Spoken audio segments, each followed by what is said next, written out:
पिछले कुछ दिनों से लगातार जिस तरह से एक बड़े आंदोलन की बड़ी तस्वीर देख रही है, एक ऐसा आंदोलन जिसने एक लंबी लकीर खींची, एक ऐसा आंदोलन जिसमें विद्यार्थियों के अधिकारों की आवाज को बुलंद किया गया। सीजेपी की तरफ से जो आंदोलन की बात कही गई, धीरे धीरे वो आंदोलन थोड़ा अलग रूप लेता हुआ नजर आया, लेकिन कई महत्वपूर्ण सवाल इस दौरान देखने को मिले। इस दौरान सुरक्षा की तरफ से जिस रूप में बड़ी इंटेल सामने आए, तो उसमें ऐसा लगा कि शायद ये आंदोलन दूसरी दिशा की तरफ जाता नजर आता है। कभी राजनीतिक दल इसे हाईजैक करते हुए नजर आए, तो कभी बाहरी ताकतों की तरफ से ऐसी तमाम तस्वीरें पेश की गई। ऐसी ही एक तस्वीर भी आपको हम दिखाएंगे, सिर्फ एक नहीं, ना जाने कितनी ऐसी तस्वीरें जो हैं वो सामने आई हैं। सबसे पहले आपको 5 तस्वीरें हम दिखाते जाते हैं।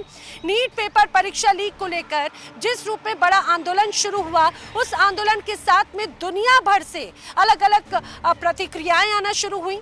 देश के अलग अलग हिस्सों से युवा राजधानी दिल्ली के जंतर मंतर में या संसद मार्ग पर इकट्ठा होते हुए नजर आए। सड़क से लेकर सदन तक लगातार ये मुद्दा जोरों शोरों से उठाया जाने लगा, लेकिन इस बीच दिल्ली पुलिस की तरफ से कुछ अलर्ट्स जारी किए गए। पुलिस अधिकारियों का क्या कहना रहा है, पहले वो सुनिए। ने नोटिस किया है कि सोशल मीडिया में कुछ मिस इन्फॉर्मेशन फैलाने की कोशिश की जा रही है। अभी तक 400 से ज्यादा Pakistani social media handles identify किए जा चुके हैं, जो इस सिचुएशन का फायदा उठाते हुए फेक कंटेंट और र्यूमर स्प्रेड कर रहे हैं।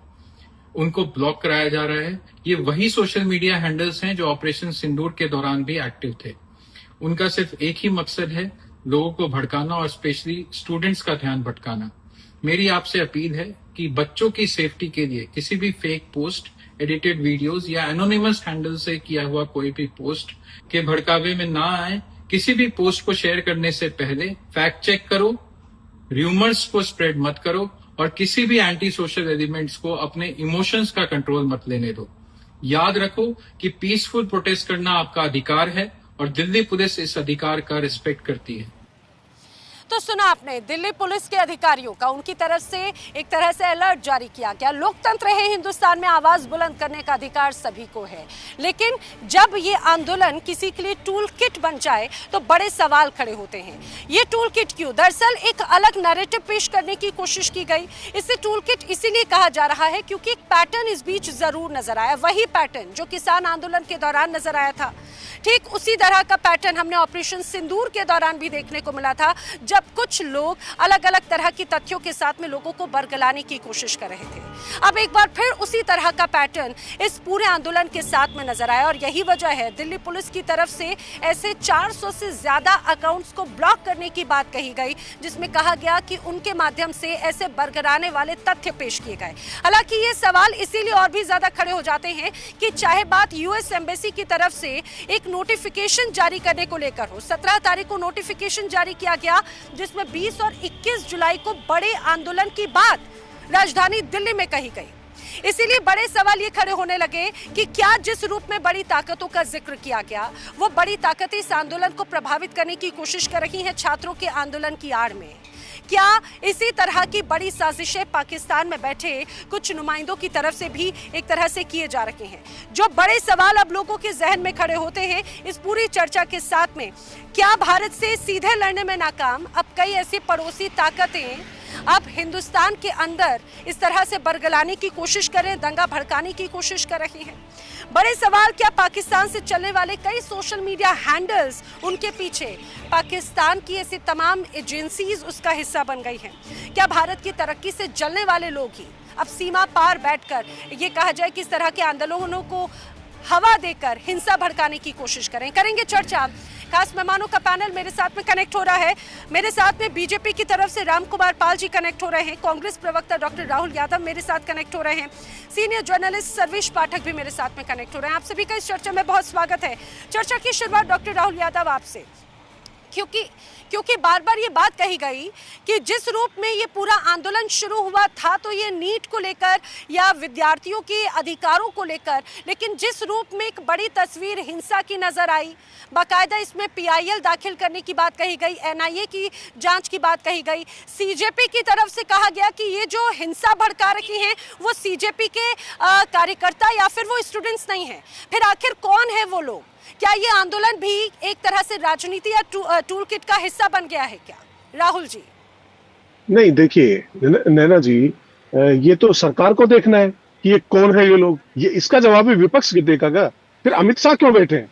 फिर तो अमित शाह को रिजाइन कर देना चाहिए अगर सरकार को नहीं मालूम कि कौन है वो। अगर ये उपद्रवी कौन है, लेकिन हमने और आपने सबने देखा कि आरएसएस और भाजपा के लोग मुंह बांधकर पुलिस का वेश धारण करके छात्रों के साथ जिस तरीके से निर्ममता कर रहे थे, चिन्हित कर लिया आपने कि वो आरएसएस या बीजेपी के लोग थे? कैसे? आपने भी तो कुछ ना कुछ तय करके देखा होगा, कोई सिंबल होगा, कोई स्टिकर होगा, कोई बिड़ला होगा, कुछ तो ऐसा कोई चिन्ह होगा जिसके माध्यम से विपक्ष अगर उन्हें टारगेट कर रहा है, अगर ऐसे देख रहा है तो। देखिए मैडम, मैं उम्मीद करता हूँ आप सवाल पूछने के बाद मेरे जवाब का भी मुझे समय देंगी। देखिए, मैं ये कह रहा हूं कि वो आरएसएस भाजपा के अगर नहीं थे तो आरएसएस और भाजपा के लोग उनको डिफेंड क्यों कर रहे हैं साहब? दिल्ली पुलिस भी आज तक प्रेस कॉन्फ्रेंस नहीं कर पाई है कि वो कौन लोग थे जो मुंह बांध कर आए थे, नकाब लगा कर आए थे, छात्रों के साथ जो जिस तरीके से मारपीट कर रहे थे, अपनी पहचान छुपाए हुए थे। तो दिल्ली पुलिस के तो वो कतई नहीं हो सकते। ये जरूर इसमें कोई बड़ी साजिश है। वो कौन लोग थे, कहां से लाए गए थे? कहीं कोई चाइना का तो कोई उसमें एंगल नहीं था, क्योंकि चाइना से भी इनकी मित्रता है। चाइनीज पार्टी जिस तरीके से भाजपा के मुख्यालय में आकर के और एक गुप्त मीटिंग करती है, तो ये सारी चीजें हैं, बड़े इसमें बड़े प्रश्न चिन्ह है। हम तो कह रहे हैं कि अमित शाह को आके इसको लेकर प्रेस कॉन्फ्रेंस करनी चाहिए, दिल्ली पुलिस को करनी चाहिए कि वो कौन लोग थे। और अगर बता रहे हैं कि उपद्रवी हुए कुछ लोग बाहर के हैं, तो ये तो अमित शाह का भी फेलियर है, ये गृह मंत्रालय का पूरा फेलियर है। उनको भी तत्काल रिजाइन करना चाहिए अगर ऐसी स्थिति है तो। देखिए नैना जी, आज विषय ये नहीं है कि किस राजनीतिक दल का क्या है क्या। देखिए, आज जो बहस है वो ये है कि करोड़ों छात्रों की है जिन्होंने अपने माता पिता के सपनों के साथ वर्षों मेहनत की, लेकिन बदले में उन्हें क्या मिला? पेपर लीक मिला, भर्ती घोटाला मिला, असीमित जिसका कोई दायरा नहीं है वो फीस मिली, बेरोजगारी मिली। और जब उन्होंने लोकतांत्रिक तरीके से अपनी आवाज उठाई तो उन्हें लाठी मिली, आंसू गैस मिली और पैलेट गन मिली। लेकिन देखिए, अगर आप कह रहे हैं कि सरकारों की अगर जिम्मेदारियां हैं, तो अगर कई एजेंसीज अगर इस ओर की तरफ इशारा करें तो उसे नजरअंदाज भी तो नहीं किया जा सकता ना। आप कह देते हैं कि वो आरएसएस बीजेपी के या फिर सरकार की तरफ से कुछ नुमाइंदे थे, वो नुमाइंदे थे। वहीं जब कोई इंटेलिजेंस रिपोर्ट्स में कहा गया कि कुछ उपद्रवी अगर शामिल हो गए तो उस पर भी बड़ा सवाल है। मेरे साथ में बीजेपी का पक्ष रखने के लिए भी मौजूद है, उनसे ही जान लेती हूँ। राम कुमार जी, जरा आप जवाब दीजिएगा जल्दी से।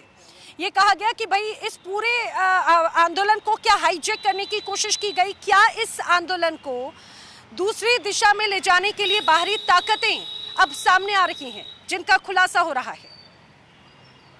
देखिए, अभी भी कहना पड़ेगा कि दूसरी ताकतें इसमें नहीं है तो मेरे को आश्चर्य होगा। हाँ, आश्चर्य होगा। आवाज आ रही नैना जी? हाँ, आज आवाज आ रही मेरी नैना जी? बिल्कुल। हाँ, देखिए, अभी इनके तो हमेशा दो मुंह रहे हैं और इनके दो मुंह वाली बात। अभी 19 जुलाई को पंजाब के अंदर फार्मेसी घोटाला हुआ, 13.5 लाख रुपए लेके विद्यार्थी उसमें लिए थे और 35 लोग अरेस्ट हुए, 7 प्लानर। वहां पे शिक्षक जो टेम्परवारी थे उन पे लाठी चार्ज हुआ। केरल में नीट के विद्यार्थी पे लाठी चार्ज हुआ।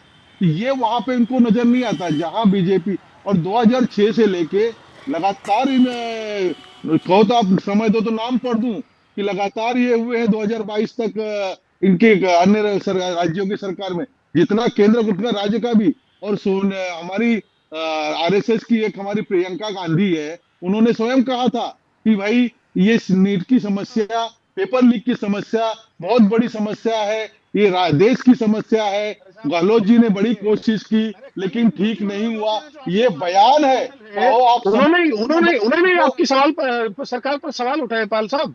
उत्तराखंड में, आपके उत्तराखंड में जो है टेक्निकल यूनिवर्सिटी में इंजीनियरिंग तक का पेपर मेरे भाई आप इंजीनियरिंग का पेपर ठीक से नहीं करवा पा रहे। कल मुरली मनोहर जोशी साहब ने भी कहा कि ये अत्यंत पीड़ादायक है और जो छात्रों के साथ हो रहा है वो गलत हो रहा है। आपके खुद के मार्गदर्शक मंडल है। मेरे भाई, ये मेरी आरएसएस की सेवा सदस्य आप पर सवाल उठा रहे हैं तो मामला कितना गंभीर है मान्यवर। भाजपा देखिए ना, मैं भी आपको बताना चाहता हूँ मान्यवर, ये मेरी आरएसएस की सेवक है, मेरे आरएसएस की शाखा की है ये। प्रियंका गांधी, अरे इसने भाई, क्या कम से कहा? कम हमारी सुन लीजिए ना, वैधता तो नहीं सब है। जगह आरएसएस दिख रहा था, भी आरएसएस दिख रहा होती है। है तो हम देश अपनी की सरकारों को समझ आगाह करते हैं, ठीक है। हमारा सुनिए, नेता तो राहुल आगाह जी, करता है, राहुल जी, या तो राहुल जी प्रधानमंत्री आगे आने दीजिए। लेकर चुप राहुल जी, जाते हैं। आपके समय आपने हमने बोला, किसानों को भी राहुल जी, नैना जी, ये किसानों को डिस्टर्बेंस भी ठीक नहीं है। बताया था, नैना जी, ये आतंकवादी राहुल जी बताया ऐसे था। गड़बड़ फिर बाद करते में हैं। नाक रगड़ नैना कर जी, माफी मांगनी पड़ी नहीं, अच्छा, किसानों से। लेकिन मुझे एक बात और समझ में नहीं आती, ये जो बातचीत का भी जो दौर है वो बातचीत ठीक है, एक पक्ष कुछ कहता है। अब से कुछ देर पहले हमने सुना था जेपी नड्डा जी की तरफ से भी यही बात हमने यही हमने सीजेपी की तरफ से भी सुना, राहुल गांधी जी की भी बात हमने सुनी, और सभी के पक्ष बहुत अलग अलग नजर आते हैं। मैं जल्दी से सर्वेश पाठक जी से इसी का रिएक्शन लेना जा रही हूँ। सर्वेश जी, जिस तरह से बड़े इंटेलिजेंस मिले, बाकायदा एक पक्ष की तरफ से पीआईएल दाखिल की गई, इसमें एनआईए की जांच की अगर बात कही गई, दिल्ली पुलिस की तरफ से ऐसे तमाम अकाउंट्स को ब्लॉक करने की बात कही गई, क्या ये आंदोलन भी किसी तरह के टूल किट के माध्यम से इसको ये कहा जाए हथियार बनाने की कोशिश की जा रही है? क्या इस आंदोलन में भी बाहरी साजिशों का हिस्सा बनता हुआ ये नजर आता है क्या? क्योंकि जब आंदोलन की शुरुआत हुई थी, नेपाल हिंसा का जिक्र हुआ, बांग्लादेश तक का जिक्र हुआ। देखिए इंडिया डेली 24/7 अब आपकी स्मार्ट टीवी पर। इंडिया डेली मौजूद है सभी डिजिटल प्लेटफॉर्म पर लाइव और लगातार।